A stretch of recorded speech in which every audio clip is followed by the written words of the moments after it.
இன்று 34,205 வழக்கு நீதவான் நீதிமன்றம் கொழும்பு 3வது நீதவான் நீதிமன்றத்தில் எடுத்துக்கொள்ளப்பட்டது. குறிப்பிட்ட அந்த நீதிமன்றத்தில் பெண்கள் சிறுவர் பிரிவினரால் மேலதிக விசாரணை செய்து அறிக்கை சமர்ப்பிப்பதற்கு தவணை கோரப்பட்டதன் அடிப்படையில் இந்த வழக்கு மீண்டும் 6ஆம் மாதம் 23ஆம் தேதி தவணையிடப்பட்டிருக்கின்றது. இந்த சம்பவம் தொடர்பில் உங்களுக்கு ஏற்கனவே தெரியும். இந்த பெண் பிள்ளைக்கு நடந்ததாக கூறப்படுகின்ற விடயம் சம்பந்தமாக வழக்கு நிலுவையில் இருக்கின்றது. நீதிமன்றத்தின் முன்னால் நிலுவையில் இருக்கும் போது இந்த மாதம் 8ஆம் தேதி அதற்கான நீதி கோரி ஒரு ஆர்ப்பாட்டம் ஒன்று நடைபெற்றது உங்களுக்கு எல்லாருக்கும் தெரியும்.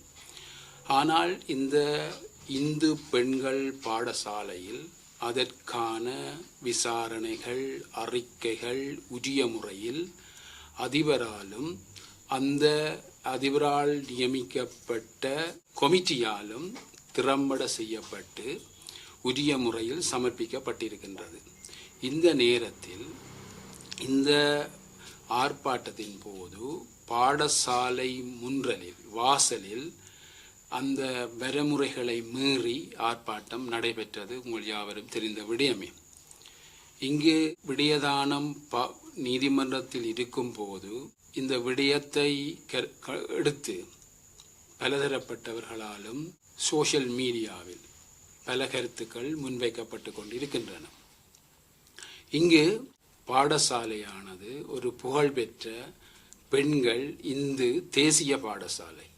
அந்த பாடசாலைக்கு இந்த மாதம் 8ஆம் தேதி களங்கம் ஒன்று ஏற்பட்டிருக்கின்றது. ஆர்ப்பாட்டம் செய்வதற்கும் ஊர்வலம் செய்வதற்கும் அனைவருக்கும் உரிமை உண்டு. அமைதியான முறையில் எங்களுடைய அரசியலமைப்பில் சொல்லப்பட்டதற்கு அமைவாக ஊர்வலம் செல்வதற்கும் உங்கள் கருத்துக்களை தெரிவிப்பதற்கும் உரிமை காணப்படுகிறது. இருந்த போதும் இந்த பாடசாலையை உங்களுடைய ஆர்ப்பாட்ட களமாக அல்லது இது கருத்து தெரிவிக்கிற களமாக உருவாக்கப்பட்டு இந்த பாடசாலையின் கீர்த்திக்கும் பங்கம் விளை என்ற மாதிரி பல விடயங்கள் நடந்தேறி இருக்கின்றன.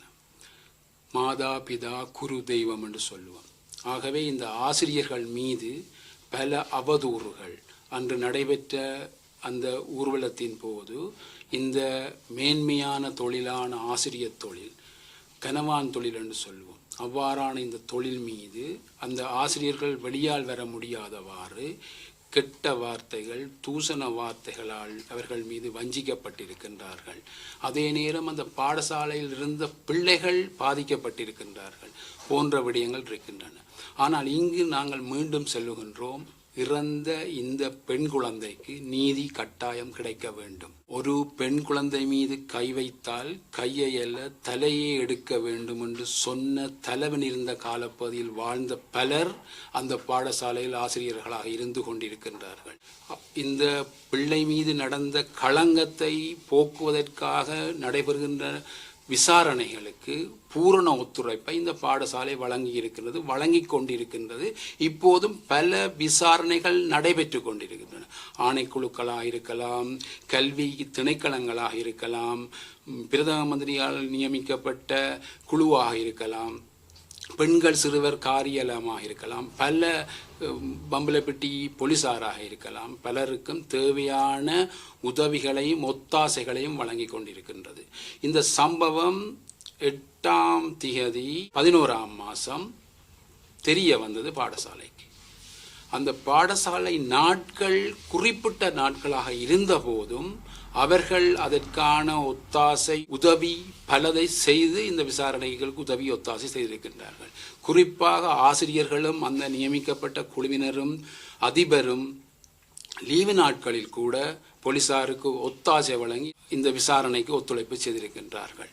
அப்படி இருந்தபோது மீண்டும் மீண்டும் நாங்கள் சொல்லுகின்றோம், இந்த இறந்த பிள்ளைக்கு நீதி கிடைக்க வேண்டும் என்பதற்காக பாடசாலை சமூகம் சிஐடியினருக்கும் முறைப்பாடு ஒன்று செய்யப்பட்டிருக்கிறது. இந்த விசாரணை நடைபெற்று உண்மை கண்டறியப்பட வேண்டும் என்பதில் எந்த பக்கச்சார்பும் இல்லை. பக்கச்சார்பு இல்லாமல் ஒரு பக்கமாக இல்லாமல் விசாரணை நடைபெற வேண்டும் என்பதற்கு பூரண ஒத்துழைப்பு வழங்கப்படுகிறது. அப்படி இருக்கின்ற போது இந்த சமூக வலைத்தளங்களில் எல்லாரும் தோன்றி தாங்கள் நீதிபதிகளாகவும் தாங்கள் நினைத்த கற்பனைகளை வெளியிடுவதன் மூலமும் பெரிய அபகீர்த்தியையும் நீதிமன்ற நடவடிக்கைகளுக்கு பங்கம் விளைவிக்கின்ற செயற்பாடுகளையும் செய்து கொண்டிருக்கின்றார்கள். அது மட்டுமல்ல, அந்த இறந்த குழந்தையின் புகைப்படத்தையும் பேரையும் அதன் காணொளிகளையும் வெளியிடுவதும் பாரிய குற்றம் ஒன்று. அதனையும் செய்து கொண்டிருக்கின்றார்கள். அதை விடுத்து இந்த பாடசாலையின் பெயரை களங்கம் ஏற்படுத்துவதற்காக பாடசாலையின் பெயர், பிள்ளையின் பெயர் போன்ற விவரங்களை, குறிப்பாக அந்த குறிப்பிட்ட சந்தேகத்துக்குரிய அந்த ஆசிரியரின் பிள்ளைகளின் படங்களையும் போன்ற விடங்களை சமூக வலைத்தளங்களில் வெளியிட்டுக் கொண்டிருக்கின்றார்கள். ஒன்று விளங்க வேண்டும், நீதிமன்ற அவமதிப்பு குற்றம், ஆன்லைன் சேஃப்டி ஆக்டுகளை இந்த குற்றம் நடைபெறுகின்றது. அது மட்டுமில்லை, விட்னஸ் விக்டிம் புரொடெக்ஷன் ஆக்டுகளையும் விட்னஸ் ஆகியிருக்கிறவர்களின் உரிமைகளும் அவர்களை அச்சுறுத்த வகையிலும் பல விடயங்கள் நடைபெற்றுக் கொண்டிருக்கின்றன. இந்த பாடசாலையானது ஒரு உயர்ந்த இந்து பெண்கள் பாடசாலை, தலைநகரில் தன்னிகராற்றி காணப்படுகின்ற இந்த பாடசாலையில் எத்தனையோ பிள்ளைகள் கல்விமான்களாகவும் புத்திஜீவிகளாகவும் பேராசிரியர்களாகவும் சமூகத்தில் நல்பிரஜைகளாகவும் வந்து கொண்டிருக்கிற இடத்திலே இந்த பாடசாலைக்கு களங்கம், இந்த கல்வித்தாய்க்கு களங்கம் ஏற்பட்டிருக்கின்றது. அந்த களங்கத்தை ஏற்படுத்தினவர்கள் கிஞ்சித்தும் அந்த குற்றவுணர்வில்லாமல் தொடர்ந்து அறிக்கைகளை விட்டு கொண்டிருக்கின்றார்கள். நாங்கள் மீண்டும் மீண்டும் சொல்லுகின்றோம், நீதிமன்ற நடவடிக்கை நடைபெற்றுக் கொண்டிருக்கிறது, பல இடங்கள் விசாரணைகள் நடைபெற்றுக் கொண்டிருக்கிறது. உங்களுடைய சாட்சியங்கள், ஆவணங்கள், உங்களுடைய வாக்குமூலங்களை உரிய போலீசாருக்கோ அல்லது சிறுவர் பெண்கள் பிரிவினருக்கோ வழங்க வேண்டும்.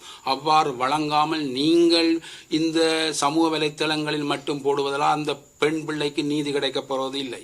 இந்த பிள்ளை, இந்த சம்பவம் ஆசிரியர் கைது செய்யப்பட்ட நாளில இருந்து அந்த பிள்ளை இறப்பதற்கிடையிலே கன காலங்கள் இருந்தது. இறந்த பிற்புதான் நீங்கள் இவ்வாறான நடவடிக்கையில் ஈடுபடுறதுக்கு முனைந்திருக்கிறீர்கள். அதுவரை காலமும் அந்த பெண் பிள்ளைக்கான நிவாரணத்தை ஒரு தரும் இந்த சமூகம் நடவடிக்கை எடுக்கவில்லை என்பது ஒரு பாரதூரமான விடயமாக நாங்கள் கருதுகிறோம். ஆகவே இந்த விடயம் சம்பந்தமாக நீதிமன்றத்தில் வழக்குகள் இருக்கின்றது. மற்றது சமூக இந்த ஊடக நிறுவனங்கள், ஊடகங்களும் கூட ஊடக வரமுறையை மீறி, ஊடக தர்மத்தை மீறி கீழ்த்தரவான, இழிவான, தரக்குறைவான செயற்பாடுகளை செய்து கொண்டிருக்கின்றார்கள் என்பதை இங்கு நான் சுட்டிக்காட்ட விரும்புகின்றேன். ஒரு உதாரணம், இந்த அதிபரை ஆணைக்குழு விசாரணைக்கு அழைத்திருந்தது 14ஆம் தேதி. அதுக்கு போக முடியாமல் இருந்தது. 15ஆம் தேதி போயினவ சென்றிருந்தா என்னுடைய சட்டத்திரணி மூலம் அவ அந்த விசாரணைக்கு சமூகமாக இருந்தா.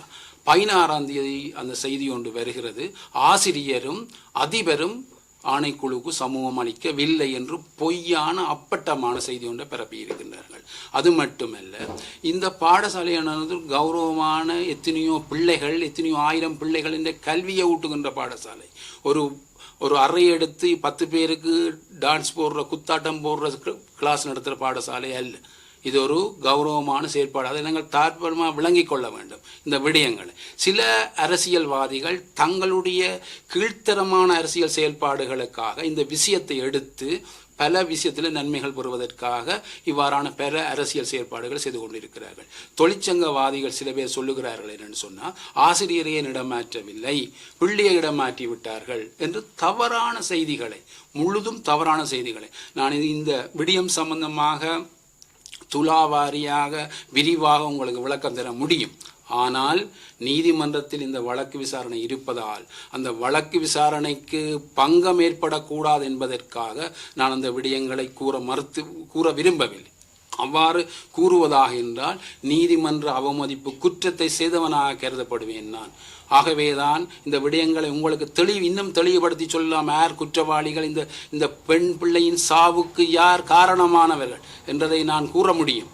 ஆனால் நீதிமன்றத்தில் விசாரணை நடைபெறுகின்றது, நீதவான் நீதிமன்றத்தில் நடைபெறுகிறது, பிள்ளையின் சாவு சம்பந்தமாக விசாரணை நடைபெற்றுக் கொண்டிருக்கின்றது, சிறுவர் பெண்கள் பிரிவில் விசாரணை நடைபெற்று, ஆணைக்குழுவில் விசாரணை நடைபெற்று, பல விசாரணை சிஐடியில் விசாரணை நடைபெற்றுக் கொண்டிருக்கிறது. ஆகவே உரியவர்கள் தயவு செய்து உங்களுடைய ஆவணங்களையும் உங்களுடைய ஆதாரங்களையும் வேண்டும். உரிய நிறுவனங்களுக்கு வழங்குவதோடைய இந்த கல்வி தாயின் மீது ஏற்பட்ட களங்கத்தை போக்குவதற்காக எவரும் முயற்சி செய்யவில்லை. குறிப்பாக நீங்கள் பார்த்தீங்கன்னா இந்த அதிபர் கூட 35 வருஷ ஆசிரியர் வரலாறை கொண்டவர். ஏற்கனவே 15 வருடம் ஒரு பெரிய ஆண்கள் பாடசாலை திறம்பட சேவையாற்றி எங்களுடைய பாடசாலையில் விரும்பி அவரை நாங்கள் உள்வாங்க கேட்டு 2.5 வருஷம் இந்த பாடசாலையை திறம்பட செயற்படுத்தி கொண்டு வந்தவர். அவருடைய சேவையையும் கேள்விக்குட்படுத்தி அவர் தனிப்பட்ட முறையில் விசாரணை செய்யவில்லை. குறிப்பிட்ட அதற்கும் ஆசிரியர்களை நியமித்து இவர்களோட பெற்றாரோட தொடர்புறதுக்கு ஒருவர், ஆவணங்களை பரிசீலிக்கிறதுக்கு பாதுகாக்கிறது என்று பலவிதமான செயற்பாடுகள் உரிய முறையில் நடைபெற்று கொண்டிருக்கிறது. யாரும் இது சம்பந்தமாக தேவையான விவரங்களை நீங்கள் பெற்றுக்கொள்ளலாம். அதை விடுத்து அபாண்டமாக இந்த பெண் பிள்ளைகள் படிக்கிற பாடசாலை மீது களங்கம் ஏற்படுத்தக்கூடாது என்றும், எவ்வாறான நடவடிக்கை ஏற்பட்டால் அந்த பெற்றார் மீது அந்த பிள்ளை மீது அக்கறை கொண்டவர்கள் நீதிமன்றத்தில் வழக்கு நடவடிக்கை நடைபெற்று கொண்டிருக்கிறது. நீங்கள் அவ்வாறு இலவசமாக சட்ட உதவி செய்கிறதுக்கு எத்தனையோ சட்டத்தரணிகள் காத்திருக்கின்றார்கள். அவர்கள் அணுகி நீங்கள் நீதிமன்றத்தில் உங்களோட கருத்துக்களை வைக்கலாம். அதை விட்டு இந்த சோஷியல் மீடியாவில் உங்களோட கருத்துக்களை வைப்பது தவறான விடயம். அது நீதிமன்ற நடவடிக்கையை களங்கம் ஏற்படுத்தும், அதை பாதிக்கும் என்று சொல்லி இவ்வாறு நடவடிக்கை மேற்கொள்ள வேண்டாம். இந்த வழக்கு மீண்டும் 6ஆம் மாதம் 23ஆம் தேதி அழைக்க இருக்கின்றது. அது மட்டுமில்லை, இந்த ஆசிரியர் கூட இதுக்கு நீதி வேண்டும் என்றதுக்கு அடிப்படையில் பல இந்த அதிபர் மீதும் கூறியிருக்கிறார், நீங்கள் இவ்வாறான நடவடிக்கை கட்டாயம் ஏற்படுத்தி தனக்கு தீர்ப்பு தர வேண்டும். இவர் சந்தேக நபராக காணப்படுகின்றார். இன்னும் குற்றம் நிரூபிக்கப்படவில்லை. ஆகவே இவ்வாறான தவறான அவருடைய பிள்ளைகளின் படங்கள் அல்லது இந்த மாணவர்களின் படங்கள், இவ்வாறான படங்களை பரப்புவதை பிரசுரிப்பதை தயவு செய்து தவிர்க்குமாறு நான் கேட்டுக்கொள்கிறேன். நன்றி. ஒவ்வொரு வருடமும் தேசிய மற்றும் சர்வதேச ரீதியில் பல்வேறுபட்ட விருதுகளை வென்று வெற்றி நடை போடுகின்ற தரமான உயர்கல்வி நிறுவனம் எமர்சன் காலேஜ் அண்ட் கேம்பஸ் உங்களுக்கு தேவையான diploma, HND, degree, masters, PhD போன்ற பாடநெறிகளை சர்வதேச அங்கீகாரத்துடன் வழங்கி வருகின்றது எமர்சன் காலேஜ் அண்ட் கேம்பஸ். தொடர்புகளுக்கு 0765204 இணையதள முகவரி www.emersoncollege.lk.